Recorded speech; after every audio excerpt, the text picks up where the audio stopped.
Gracias, profesor Franque. Buenas tardes con todos y todas. Un gusto poder estar en la clase del profesor, conversar un poco sobre este tema, además justo en el marco del Día Mundial de los Temas Ambientales. Como saben, hace poco se ha celebrado, ¿no?, en teoría desde Naciones Unidas este tema. Voy a ir acercándome a la compu para pasar los slides. ¿Que no lo pasen? No hay problema, sí. El profesor me pidió conversar un poco sobre crisis climática, ¿no?, en este contexto, así que he preparado una presentación corta para poder conversar un poco también. Iniciar quizás comentando la clásica pregunta, ¿no?, porque en general la crisis climática, y más para ustedes como generación, es un tema que ha estado siempre de agenda, ¿no es cierto? Me imagino que desde el colegio, al momento en el cual han estado también en generales, siempre ha sido un tema en agenda la crisis climática, y quizás hemos escuchado bastante sobre esto. Por razón, hay discusiones en relación a la crisis climática. Un tema que nos suelen decir es que siempre ha habido cambio climático, ¿no? No sé si alguna vez han escuchado eso, que alguien les diga, ¿por qué se preocupan por la crisis climática? Porque finalmente han habido muchos momentos de cambio en general en el planeta Tierra, ¿no?, respecto a la temperatura. Eso es un clásico argumento, ¿no? Entonces, frente a eso, evidentemente sí, ¿no? Nos acordamos del colegio cuando estudiamos las etapas geológicas de la Tierra. Sabemos que hemos pasado por un Pleistoceno, que en teoría estamos en el marco de un Holoceno. Entonces los científicos naturales tienen su propia clasificación de las distintas etapas en las cuales ha pasado el planeta, ¿no? Entonces, ¿qué es lo particular de este momento específico? ¿Por qué nos preocupa? ¿Por qué hay discusiones todos los años en estas conferencias de las partes sobre el cambio climático? ¿Por qué? ¿No? ¿Por qué sería problemático? Un poquito más lejos el micro. Ya está muy fuerte, disculpe. Sí, ahora sí. ¿Ahora sí está mejor? Perfecto. Gracias. Bien, entonces, ¿por qué es que sería problemático este tema?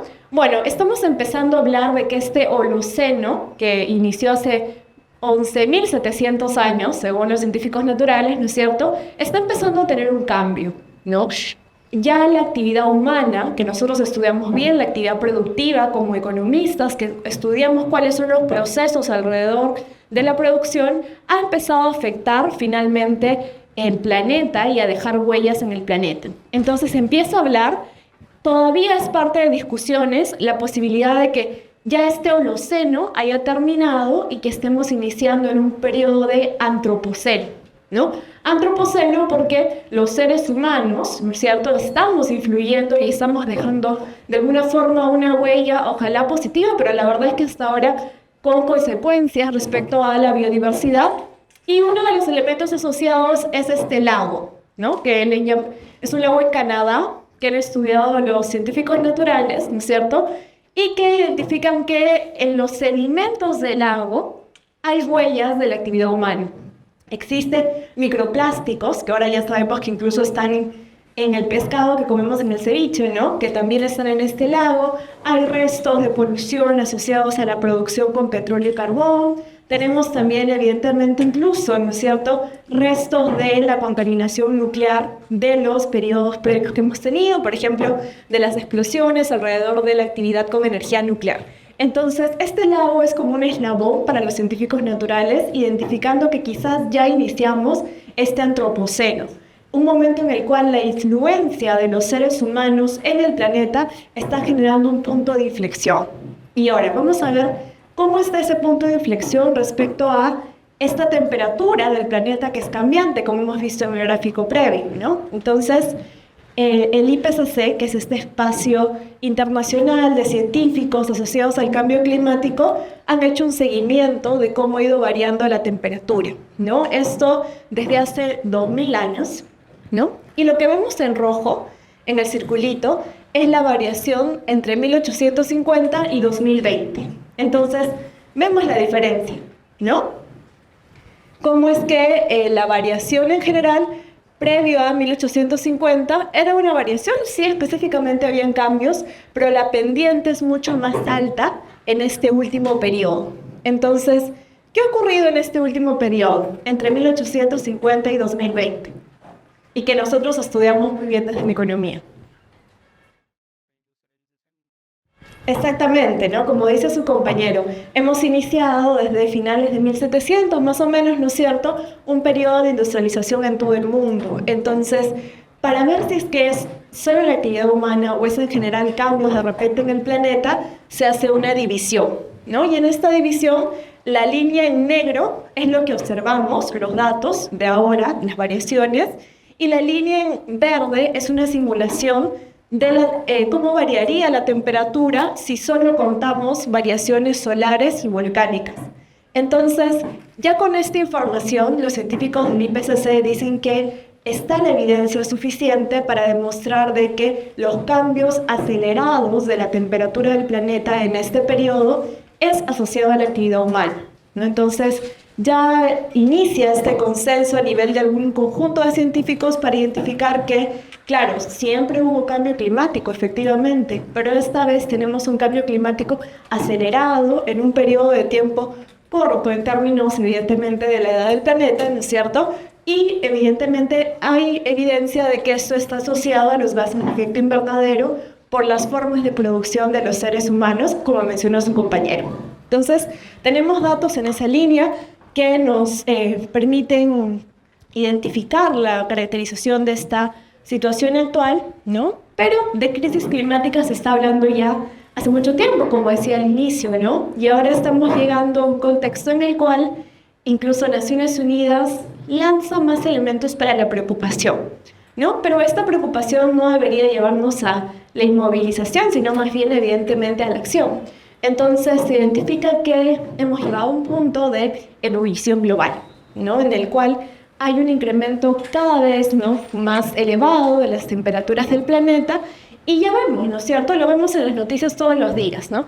Esto es de hace unos días también. India tenía la temperatura récord superior a los 50 grados. Lo vimos en el verano en Brasil, también con sensación térmica que superaba los 48 grados. Entonces, en general, el mundo está enfrentando temperaturas muy altas que afectan nuestra capacidad de vivir. Incluso si lo miramos desde una perspectiva solamente economicista, ¿no es cierto?, de producir, ¿no? Porque con temperaturas altas no estudiamos tranquilos, no trabajamos tranquilos, ¿no? Hay una investigación que me contaba un compañero en la cual se pone estudiantes en un aula con una temperatura adecuada y se pone estudiantes en otra aula con una temperatura muy elevada y se les toma el mismo examen. Son estudiantes con las mismas capacidades.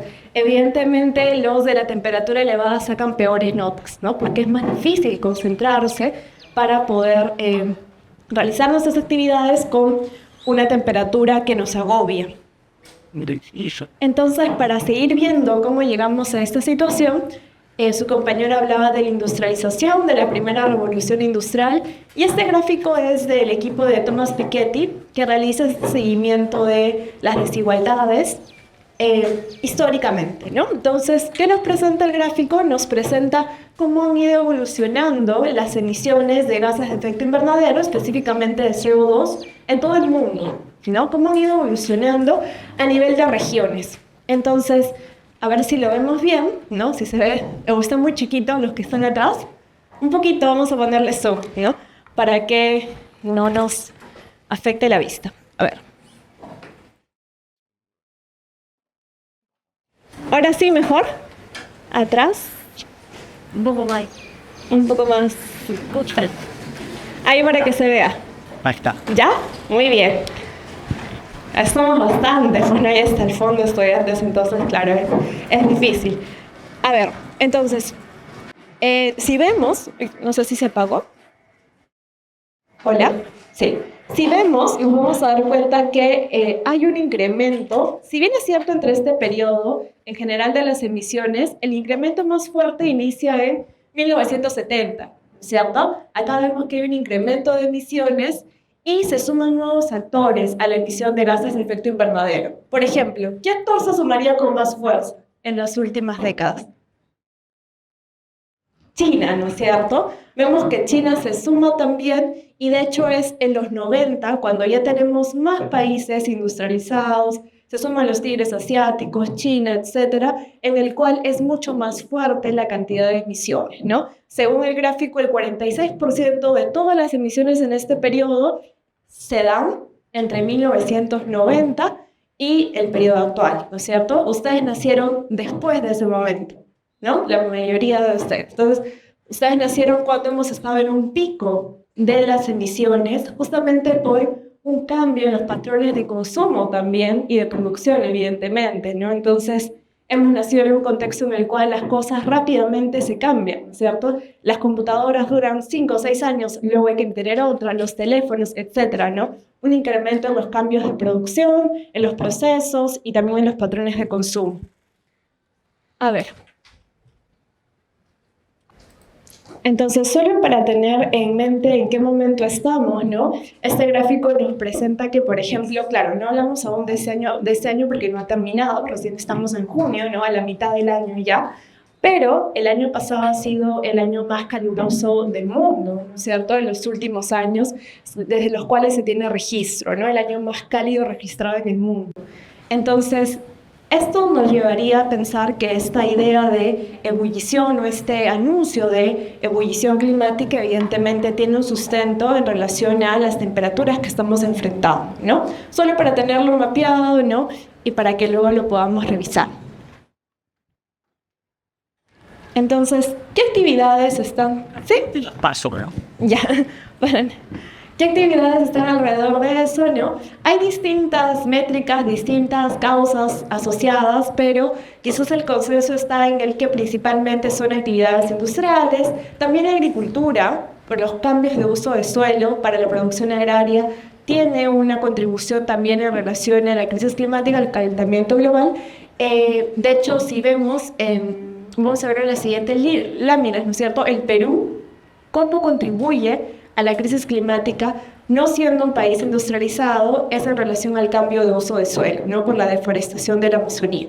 Lo vamos a ver en la siguiente lámina, ¿no? Justo en esta, ¿no? Acá vemos cómo es que se ha incrementado la deforestación en el Perú en las últimas décadas, ¿no? Y cómo esta es la principal causa, porque nosotros, el Perú es uno de los 10 países del mundo con mayor extensión de bosques, ¿no? Entonces, eso hace que, dada que nuestra matriz productiva no es intensiva, no es industrializada, nuestra contribución está asociada al cambio de uso de suelo por deforestación, ¿no? Y hemos, de hecho, hace un mes, 2 meses, discutido en el Congreso, ¿no es cierto?, cambios en la ley forestal que más bien generan incentivos para realizar este cambio de uso de suelo de territorios boscosos a utilizar la tierra para el agro, ¿no? Entonces, esta deforestación además, me gustaría comentarlo también, el profesor Frank lo ha venido escuchando, discutiendo también esta idea del punto de inflexión de la Amazonía, ¿no es cierto? Este tipping point de la Amazonía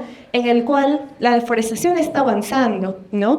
Pero los científicos han identificado que si es que la deforestación supera un 25% del total de la Amazonía, el ecosistema boscoso colapsaría y cambiaría y dejaría de ser lo que es ahora un bosque tropical, ¿no es cierto? Y pasaría a ser una sabana, ¿no? Esto evidentemente afectaría totalmente al ciclo hídrico de América Latina y de hecho del mundo. Entonces es peligroso estos cambios en la legislación que evidentemente pueden promover un mayor incremento de la deforestación. Entonces, en el caso peruano, no somos el principal país que ha contribuido a la crisis climática, pero si lo hacemos en relación a la deforestación. Sí. Y aquí vemos entonces las responsabilidades históricas y por regiones, ¿no? Veíamos en el gráfico previo que China se iba sumando, algunas otras regiones que se venían industrializando también se iban sumando finalmente a contribuir con las emisiones de CO2, y en este gráfico vemos ya el histórico 1850 hasta 2020. Entonces, ¿qué región del mundo, según el gráfico, sería la que ha contribuido más con las emisiones de gases de efecto invernadero? Ahí el profesor Franco nos está ayudando con el zoom para que no se vea tan chiquitito por atrás. India.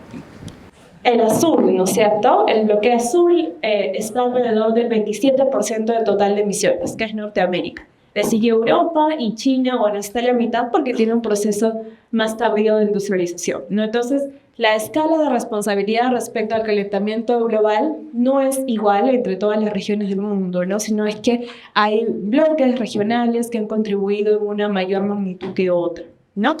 El siguiente, por favor, profesor.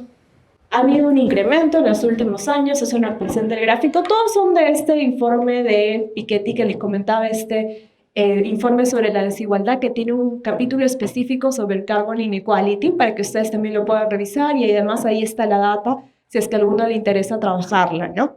Nos demuestra que sí ha habido un incremento en los últimos, en general, años, ¿no es cierto?, décadas de las emisiones, y que también tiene que ver con un incremento de la población, pero no solamente, ¿no? Porque también hay algunas voces que, desde una perspectiva de la conservación, apuestan por decir, bueno, hay que disminuir la cantidad de personas en el planeta, ¿no? Pero no es solo eso, ¿no? Sino también es qué rol cumplen algunos grupos sociales y algunos procesos productivos en el marco del calentamiento del planeta. Siguiente, por favor. Aquí solamente reforzando esto en el per cápita, ¿no? Y el siguiente creo que nos muestra un punto adicional, ¿no? Entonces, no es solamente las regiones las que contribuyen en igualdad de condiciones, sino grupos sociales específicos dentro de estas regiones, ¿no? Entonces, dentro de una región, por ejemplo, en América Latina, no contribuyen en la misma magnitud el 50% con menos recursos que el 10% con más recursos, ¿no? Evidentemente tienen distintos patrones de consumo, de viajes, de acceso a energía, y en general esto tiene una correlación con su capacidad de emisiones de gases de efecto invernadero, ¿no? Entonces nos damos cuenta que en todas las regiones es el 10% con más ingresos el que contribuye más a las emisiones de gases de efecto invernadero, ¿no? Pasa en América Latina, pasa en general en todas las regiones que son analizadas en este bloque, ¿no? Y de hecho, no, en comentario anecdótico,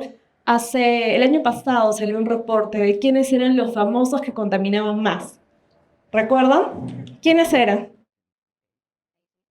Taylor Swift, dicen por ahí, Neymar, ¿no es cierto? ¿Y por qué eran los que más contaminaban? Claro, porque utilizaban para hacer cuestiones cotidianas aviones, ¿no es cierto? Iban en avión, que evidentemente te genera una huella de carbono alta, ¿no? Para movilizarse. Entonces son patrones de consumo finalmente también asociados a un estilo de vida con muchísimos recursos que hace que finalmente también haya un mayor incremento de la contaminación. Síganse, por favor. Aquí es solamente el panorama general, pero creo que ya podemos ir al siguiente para no seguir profundizando en eso, ¿no? Entonces hemos visto un panorama de las causas, de las escalas de responsabilidad a nivel regional, entre países, y finalmente entonces, ¿cuáles son las consecuencias de esto, ¿no? Hemos visto que hay distintos responsables, pero habría que analizar también qué consecuencias tiene esto en la ciudadanía, si son solamente consecuencias asociadas al ambiente, si son consecuencias sociales o económicas, ¿no? Y lo que nos dicen finalmente diversos estudios, y lo vemos en la realidad, es que todos estos se interrelacionan, ¿no? Que las consecuencias sociales se vinculan con las económicas y generan un nivel de afectación multidimensional en la vida de las personas, ¿no? Entonces, hemos visto, por ejemplo, aquí, inundaciones, migración climática, que es una realidad, ¿no? Esto es un reporte que ha salido hace un par de meses de público, que no sé si alguno lo ha leído, ¿no? Es un reporte muy interesante que te muestra, hacen una investigación en una zona del altiplano en el sur del país, ¿no? Y muestra cómo hay mucha migración climática porque no hay agua, ¿no? Entonces son zonas en las cuales la gente tiene como principal medio de vida el agro, y la escasez del agua por sequías finalmente hace que lamentablemente los más jóvenes migren y las personas de mayor edad se queden, pero también con poco acceso a servicios públicos, con muchas dificultades. Entonces agudiza evidentemente la vulnerabilidad y en general la pobreza. Siguiente, por favor.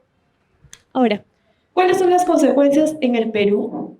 Aquí les dejé este gráfico de arriba para que podamos ver, bueno, que además entre los principales sectores productivos, ¿no?, para la generación de puestos de trabajo en el Perú, uno de ellos es la agricultura, ¿no es cierto? Si vemos cómo se distribuye la población económicamente activa en el Perú, el principal sector productivo, bueno, está entre servicios y la agricultura, ¿no? Servicios en zonas urbanas y agricultura, evidentemente, en el resto del territorio. Entonces, si es que la crisis climática tiene un impacto evidentemente en la agricultura, porque genera en algunos casos inundaciones, ¿no? Y en otros casos sequías. Lo hemos visto el año pasado, ¿no? ¿Qué ocurrió el año pasado en el marco del ciclón Yaku? ¿Nos acordamos? Enero, febrero, más o menos. ¿No? Exacto, ¿no es cierto? Tuvimos el ciclón Yaku, un fenómeno del niño costero. Enero, febrero, en la costa norte del país, lluvias, ¿no es cierto? Inundaciones, lamentablemente pérdida de cosechas, pero antes de ese momento, ¿qué ocurría en la Sierra Sur? Una sequía muy fuerte, ¿no? Que han documentado distintos especialistas en el tema, que lamentablemente ha afectado la posibilidad de cultivar en el agro y se le suman múltiples factores, ¿no? Porque evidentemente hemos tenido también un contexto previo, ¿no? De guerra entre Rusia y Ucrania que ha carecido finalmente los precios de los fertilizantes, pero el resultado final de todo eso fue una disminución de la producción agraria y evidentemente eso ha generado un costo de alza de vida asociado a los alimentos, ¿no? Entonces, la crisis climática tiene un impacto real en múltiples sectores productivos, ¿no? Uno ha sido el agro, pero también pensemos qué pasó con la pesca, por ejemplo, otro sector productivo también. Si había ciclón Yaku, si habían inundaciones, la capacidad del sector productivo pesca también se vio afectado, ¿no es cierto? Entonces, esta actividad, este contexto de crisis climática afecta a sectores productivos clave, además de la pérdida de biodiversidad, entre otros, ¿no? Y aquí justamente los datos, ¿no? El año pasado, ¿cuál fue finalmente el resultado final a nivel del PBI en nuestro país? ¿Qué pasó en el año pasado, 2023, ¿no? En balance.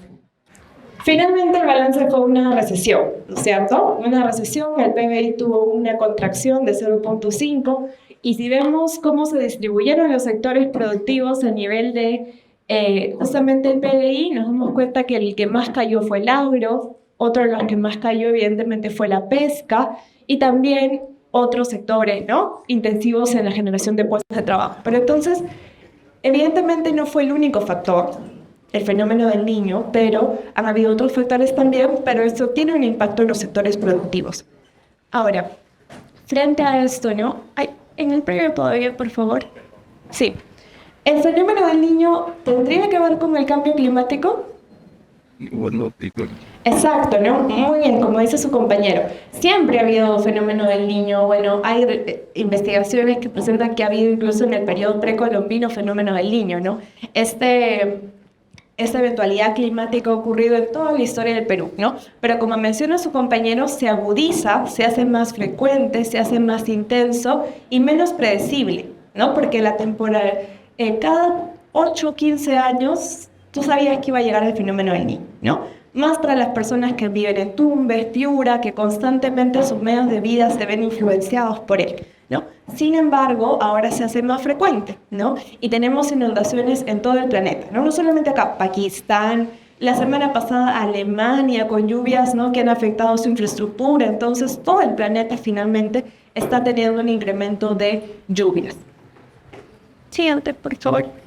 Aquí esto lo voy a pasar por el final para discutirlo hacia el final. Entonces, rápidamente, para poder tener una conversación, para no quedarnos solamente en la parte expositiva, ¿no? Quería comentarles, y yo sé que además ustedes, quizás algunos ya lo han visto previamente, cómo hemos ido avanzando para enfrentar este tema, ¿no? Porque hemos visto que es un problema, sabemos que es un problema, sabemos más o menos alrededor de qué está ocurriendo esta crisis climática, pero hay acciones que están en marcha para poder enfrentar este contexto que afecta las vidas de millones de personas en el planeta, ¿no? Entonces, ha habido un recorrido en los últimos 50, 60 años para poder intentar tomar acciones frente a la crisis climática, ¿no es cierto? Entonces, han habido encuentros, han habido espacios de discusión, y el primero, solo para tenerlo mapeado, ocurrió en el 1972, ¿no? Hace ya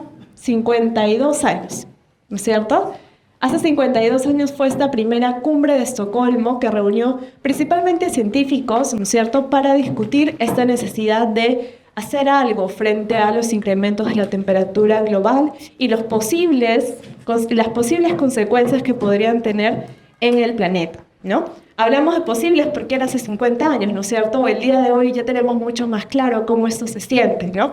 Entonces se generaron unos primeros acuerdos por primera vez se habló de un programa de Naciones Unidas para el medio ambiente, ¿no? Por primera vez como un momento histórico, y se habló de algo que en nuestra disciplina hasta ahora es complejo de hablar, ¿no es cierto? Que es, bueno, lo hablaron entre científicos naturales, ¿no? Que es los límites del crecimiento, ¿no? Finalmente, desde una perspectiva física, los científicos identificaban que era complejo un escenario de crecimiento exponencial, ¿no? Y se plantearon más bien, ¿cierto?, como uno de los principios que me parece interesante resaltar, que, bueno, claro, había una necesidad de frenar un poco este ritmo, pero que los países en desarrollo, ¿no?, necesitaban seguir creciendo, necesitaban cubrir sus necesidades mucho más hace 50 años, ¿no es cierto?, y que frente a ello habría que utilizar la ciencia y la tecnología como una herramienta para poder introducir en los procesos productivos y permitir formas de producción mucho más amigables con el planeta, ¿no? Entonces, ese es un primer momento. En el siguiente tenemos este muy famoso informe, ¿no es cierto? Probablemente hemos escuchado antes de este informe, ¿no? Este informe llamado Nuestro Futuro Común, que realiza Gro Brundtland en el 87, en el cual se acuña por primera vez el término desarrollo sostenible, del cual hemos escuchado muchísimo, ¿no es cierto? Y de hecho es parte de las discusiones globales, ¿no? Entonces, junto a un conjunto de científicos, con actores políticos, se plantea esta idea de trazando rutas para poder finalmente garantizar a las siguientes generaciones un mundo, un planeta en buenas condiciones, ¿no es cierto? Entonces, el concepto de desarrollo sostenible, lo vemos aquí, es un desarrollo que satisface las necesidades de las generaciones actuales sin comprometer, ¿no es cierto?, los recursos que van a poder tener las generaciones futuras. Entonces, este concepto es clave en este marco, como les decía, es un concepto que conocemos, que lo escuchamos, que es parte de las discusiones, y se basa en 3 principios. Por favor. Generaciones presentes, ¿no es cierto? Nosotros, quienes estamos ahorita en el planeta, ¿no es cierto? Quienes estamos viviendo, creciendo, desarrollando nuestras capacidades. Las generaciones futuras, ¿no es cierto?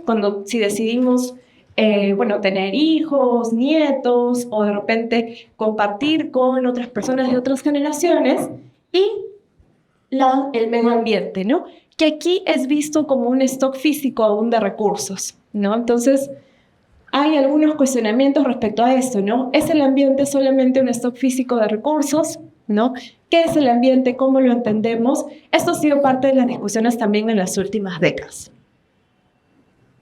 Bueno, entonces, todo esto fue antes de los 90, pero al inicio yo les comentaba en este gráfico que la mayoría de emisiones iniciaron en los 90, no se hace más fuerte en los 90. Entonces, ¿esas discusiones habrán tenido efecto? ¿Qué opina? Más o menos de su compañero. Sí, no. ¿Cómo lo ven? No, dicen algunos, ¿no? Entonces, claro, lo que nos mencionan los datos es que estos encuentros claves, ¿no es cierto?, puntos de inflexión para la discusión climático-ambiental han sido antes de los 90, pero en los 90 tenemos este incremento de finalmente las emisiones, ¿no? Entonces, lamentablemente quizás ha habido, ¿no es cierto?, una introducción de estas ideas en nuestras discusiones, en los espacios académicos, etcétera, pero los resultados aún han sido marginales, ¿no? Y siguiente, por favor. Entonces, en 2015, luego de, un momento en el cual se plantean los objetivos del desarrollo del milenio, ¿no? Y luego superamos el milenio y no se lograron cumplir, se replantearon un poco, se introduce esta dimensión ambiental y se habla de los ODS, ¿no? Sobre esto hemos escuchado muchísimo, ¿no es cierto?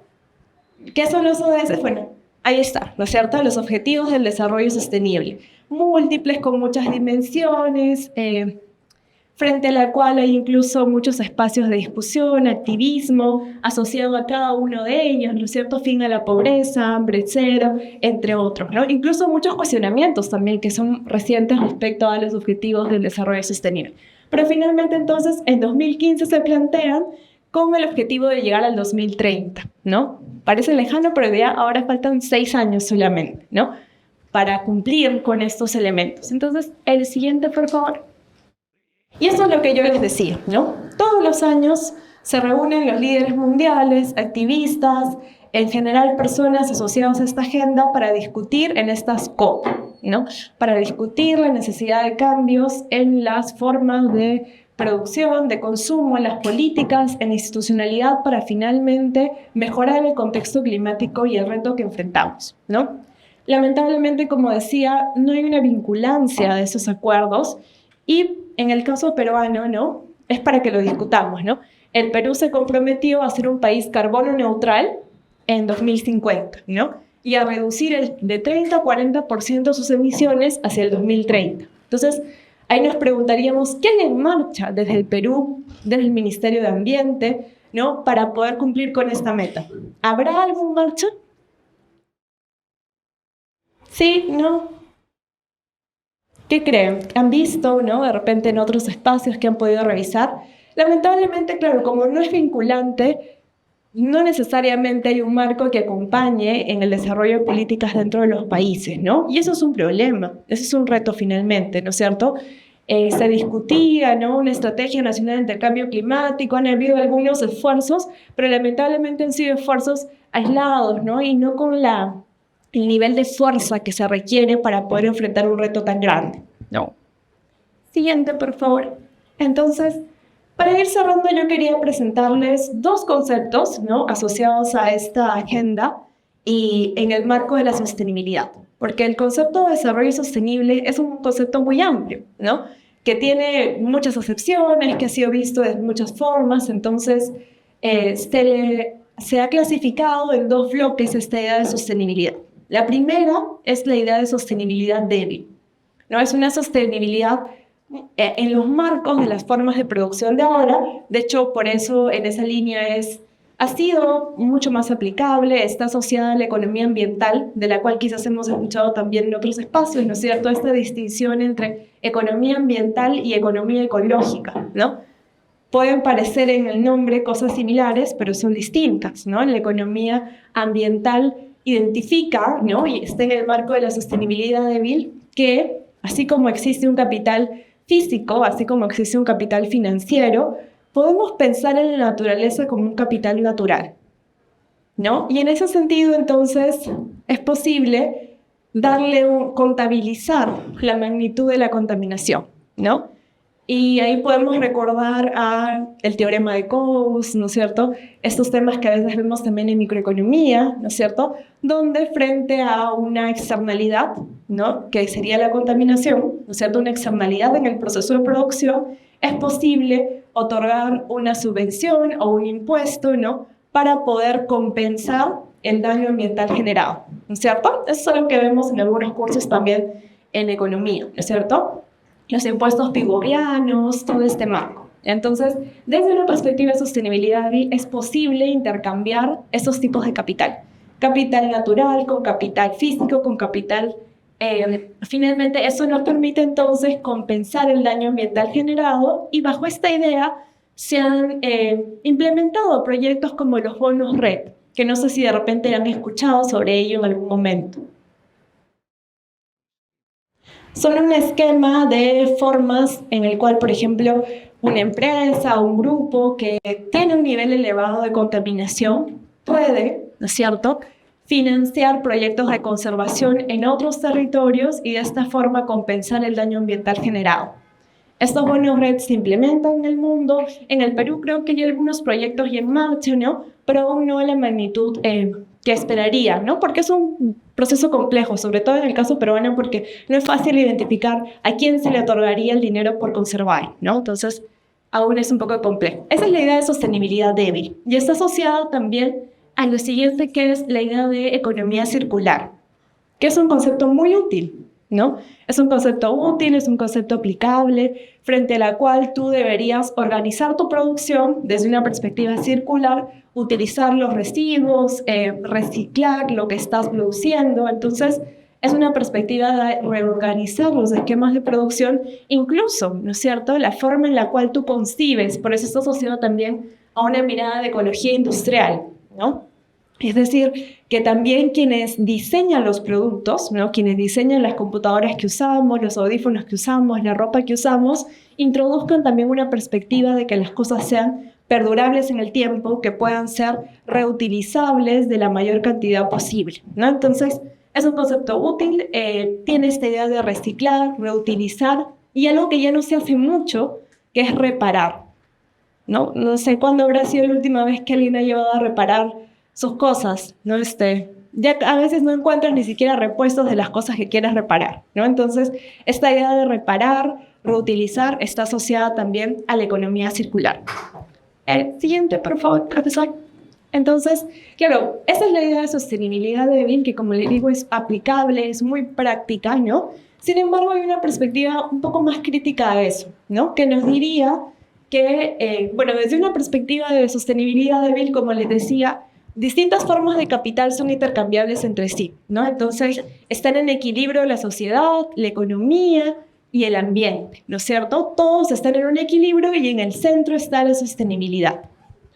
La sostenibilidad fuerte plantea un esquema distinto, ¿no? Nos dice que la economía, como nosotros la estudiamos, es un subconjunto dentro de las decisiones que toma la sociedad, ¿no? Y la sociedad es un subconjunto dentro de la naturaleza, dentro del contexto biofísico, ¿no?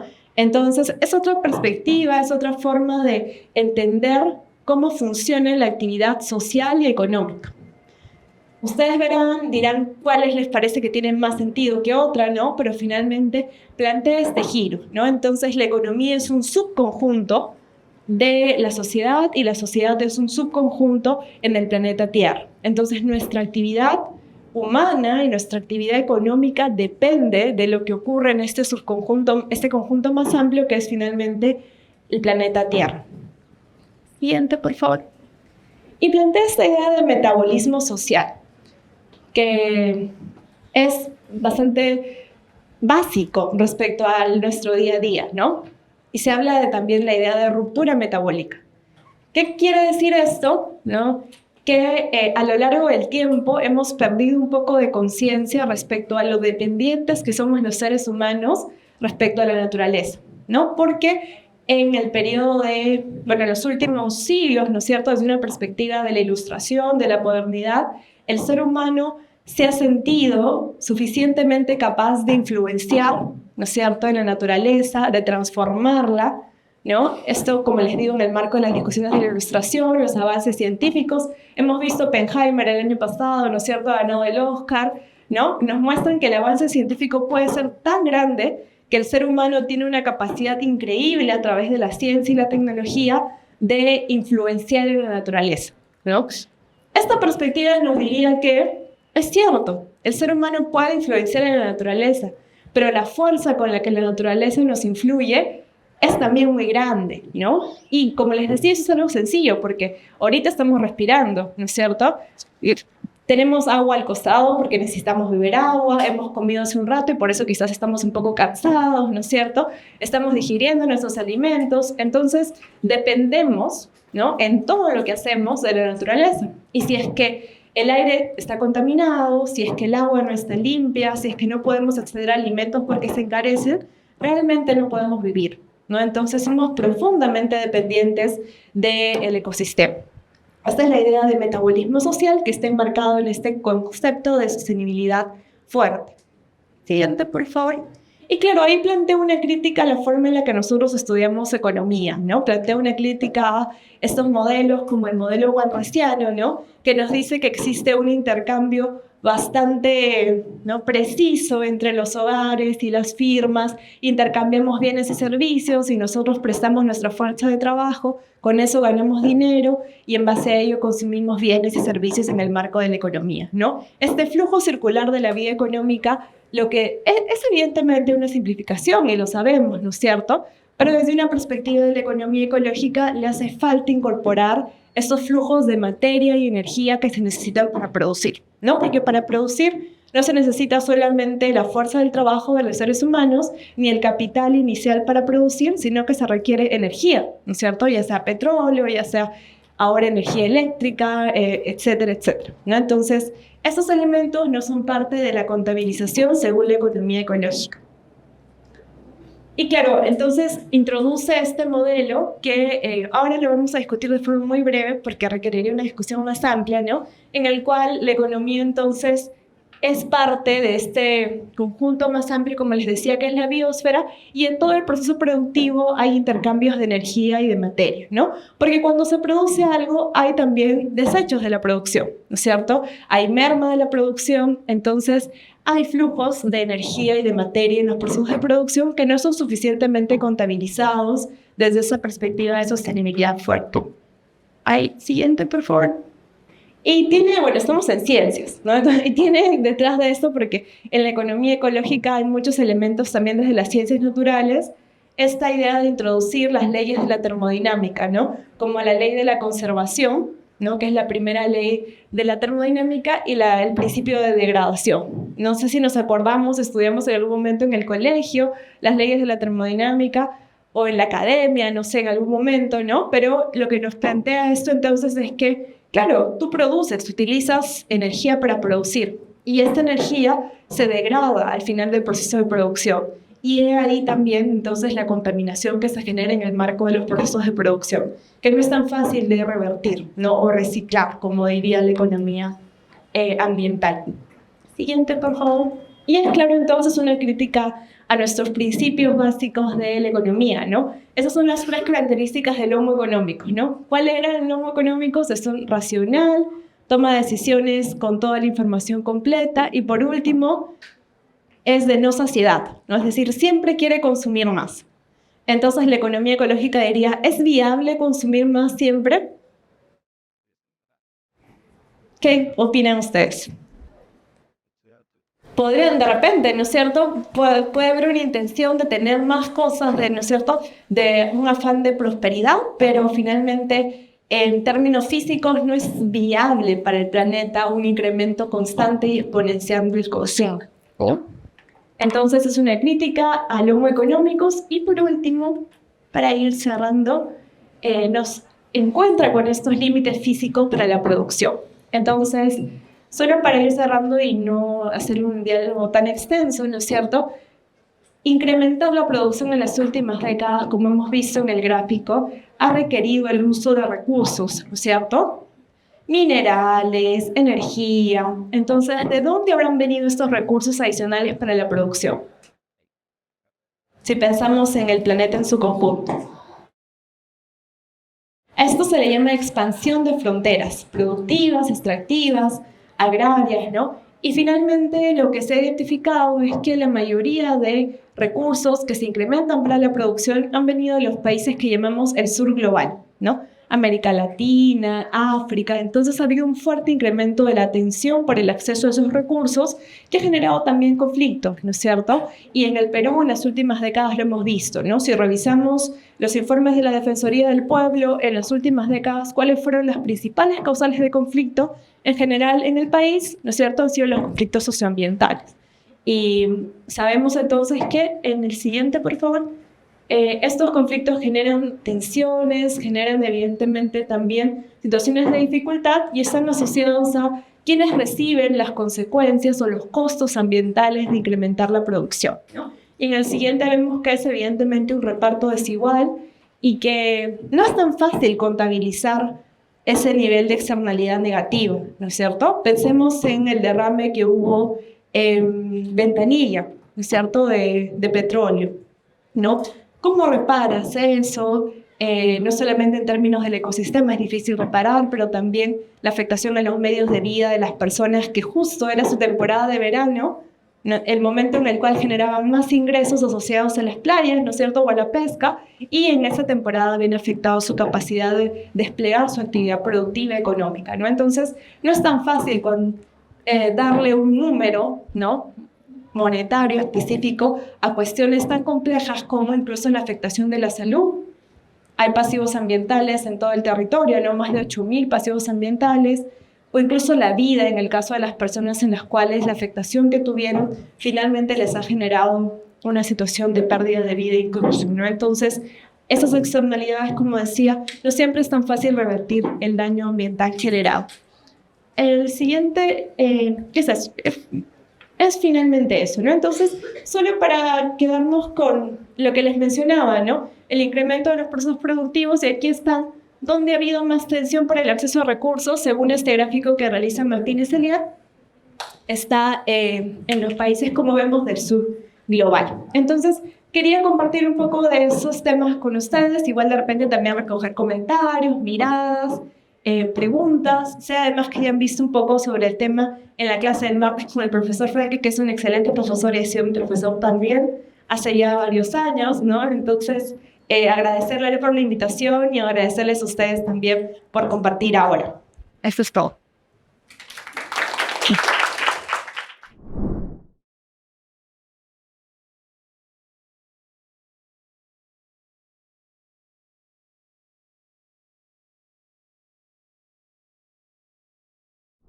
Sí, es una muy buena pregunta, ¿no? Desde la institucionalidad ambiental han habido muchos esfuerzos por introducir, y de hecho ya eso es complejo, ¿no es cierto? Introducir los esquemas de economía ambiental, de sostenibilidad débil. Hemos tenido esta ley del plástico, por ejemplo, como una forma de desincentivar el uso de bolsas de plástico cuando compramos, etcétera, ¿no? Entonces, sí ha sido parte de la discusión.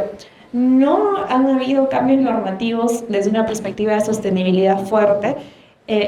Y requieren, como tú mencionas, cambios de paradigmas. Quizás valdría la pena contar o discutir los esfuerzos que han realizado las organizaciones indígenas en el Perú, ¿no es cierto?, que se han agrupado ahora en gobiernos territoriales, Huampisa, Huajún, Chapra, entre otros, para ellos mismos también tener una forma directa de autogobierno territorial, ¿no?, desde un cambio de paradigma respecto a cómo ellos entienden la naturaleza, ¿no?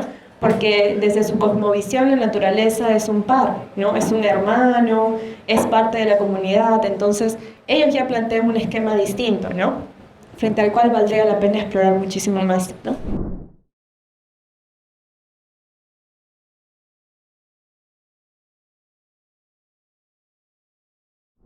Es un súper reto, ¿no? De hecho, los países del norte global, en Europa, tienen en marcha algunos elementos para disminuir su cantidad de emisiones. Entonces, tiene zonas en las cuales, por ejemplo, en Europa está prohibido transitar con autos no propios, tienes solamente que usar transporte público. Hay zonas que en teoría, ¿no es cierto?, son neutrales en carbono, bajo esa óptica, ¿no?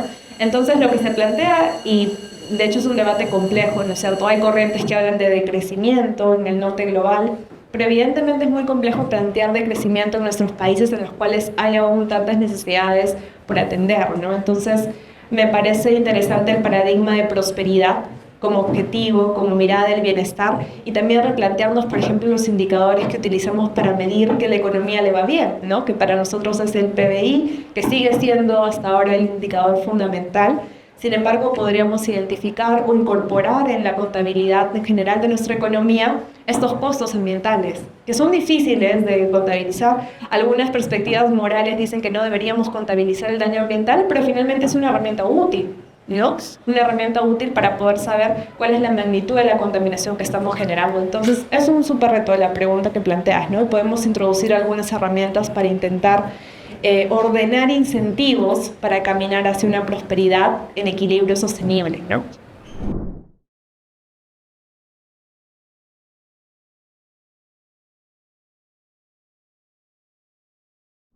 Es complejo, es muy duro, ¿no? De hecho, hay uno de los ejemplos más duros de donde hay mayor estrés hídrico es Candarave, una provincia en Tacna, en la zona sierra de Tacna, ¿no? Porque hay tensiones por el acceso finalmente al recurso agua. Había mucha minería en Candarave, en Tacna, y finalmente esto ha generado que la comunidad haya tenido que emigrar, que finalmente ya no haya fuentes de agua suficientes.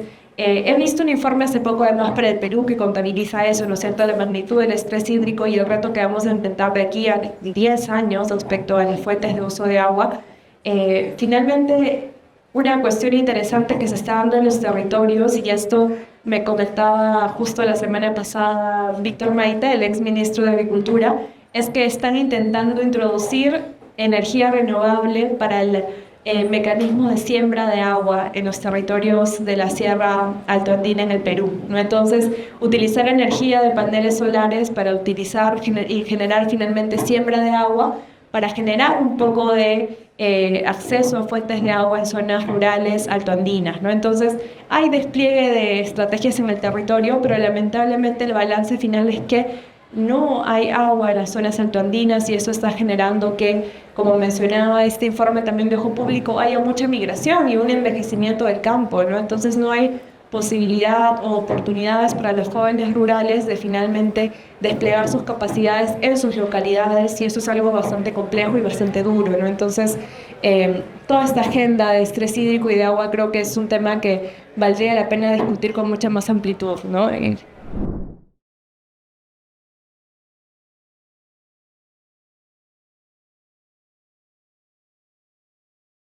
Ahí, por ejemplo, frente a tu pregunta, y muchas gracias, es interesante porque cuando se discutía esto, ya si el objetivo es disminuir la cantidad de uso de bolsas de plástico, se ha puesto todo el peso en el consumidor, ¿no? Entonces, ¿qué ocurre ahora cuando vamos a comprar? Nos ofrecen vendernos por fuera, ¿no es cierto?, una bolsa de plástico, que en algunos casos es una bolsa reciclada, es una bolsa que biodegradable o en algunos otros casos no, ¿no? Entonces, frente a eso me parece muy interesante también la discusión de desde dónde, ¿no es cierto?, se ponen los cambios ambientales o los incentivos para finalmente disminuir la contaminación. Porque algunas voces en esa discusión decían, ¿por qué no se ponen regulaciones o topes en la producción de las bolsas de plástico?, ¿no? Y eso era impensable en la discusión. Recuerdo que justo estaba trabajando en el Congreso cuando se discutía eso en la Comisión de Economía y decían eso, ¿no? O sea, es imposible regular la producción, ¿no? Entonces hay que otorgarle la responsabilidad al consumidor y que ellos sean quienes tengan que pagar finalmente por la utilización de una bolsa de plástico, ¿no?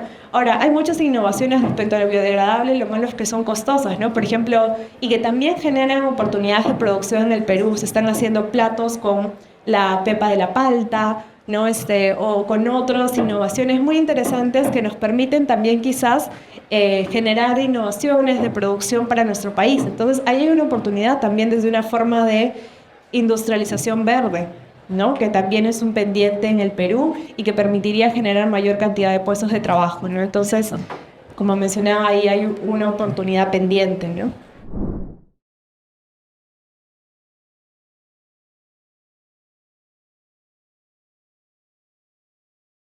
No, es súper genial tu comentario, ¿no? Porque hay un tema también de subjetividades, ¿no? De cómo generamos nuestras preferencias de consumo, de qué consideramos valioso, qué consideramos chévere, por decirlo en términos coloquiales, ¿no? Entonces, consumir más, tener más, ¿no? De hecho, ahora hay mucha discusión sobre la cantidad de desecho que genera el fast fashion, ¿no? O sea, estas Shein, Temu, ¿no? Todas estas formas de consumo rápido de ropa que son ropa que no es durable, ¿no? En algunos casos es muy bonita, pero no es durable y genera que en un desierto en Chile tengas una cantidad inmensa de desechos de ropa y finalmente entonces estás produciendo para el desperdicio, ¿no? Para algo que no va a ser durable. Entonces, lo que ha hecho su compañero es muy importante, ¿no? O sea, también cómo tenemos que plantearnos cambios en nuestros esquemas, en nuestras preferencias de consumo, en lo que consideramos valioso para nuestras vidas, ¿no? Y eso es un reto mucho más amplio que solamente un reto económico, de políticas institucionales, y es el reto que les toca asumir a ustedes como generación también, asumiendo roles de liderazgo desde los espacios en los que estén, ¿no?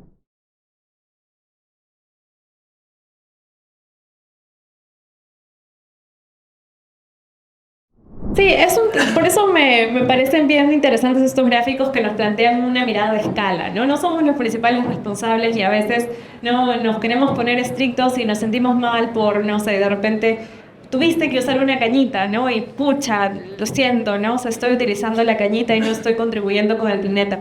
Pero eso no quiere decir que nuestros esfuerzos individuales no sean importantes, o sea, son importantes y si podemos influenciar en otros también es un primer paso, ¿no? Pero finalmente desde una perspectiva de escala hay personas, hay grupos, ¿no? Que están teniendo un nivel de responsabilidad más amplio y frente a eso hay que plantear medidas también que ya si al final no llegué a comentar porque no quería extender mucho la presentación. En este contexto de transiciones, ¿no es cierto?, se habla de financiamiento climático, su compañero ya lo iba diciendo, ¿no? Entonces, se plantea que así como hay mayores contaminadores, quizás estos países deberían asumir la responsabilidad financiando programas de conservación, financiando políticas sostenibles en nuestros países, ¿no? Entonces, ya en un esquema global de financiamiento climático, nos comentaban que en la COP, por ejemplo, pasada, los países africanos fueron en bloque a exigir mayor incremento de financiamiento climático desde el norte global para sus países, ¿no? En cambio, la brigada latinoamericana tenía 2 bloques, no estaba discutiendo en la misma línea. Entonces, desde una escala de responsabilidad, claro, tenemos que poner nuestra parte, pero no somos los principales responsables y es posible que en los cambios de esquemas deberían asumir su nivel de responsabilidad estos países, ¿no? Entonces, es complejo, ¿no? Pero yo no soy del todo crítica de las perspectivas de sostenibilidad que incorporen una mirada individual. El activismo individual ambiental es importante, pero como mencionaba, no debería ser lo único, ¿no? Porque evidentemente es un esquema mucho más amplio de producción, incluso de generación de deseo, ¿no? Porque estas preferencias de consumo están basadas en cómo se concibe, ¿no?, el deseo detrás de consumir, ¿no? Esa satisfacción rápida de comprar en el celular, ¿no es cierto?, una cosa nueva, ¿no? El algoritmo que te pone cosas para comprar en el Instagram a cada rato, ¿no es cierto?, también tiene una influencia en nuestros patrones de consumo.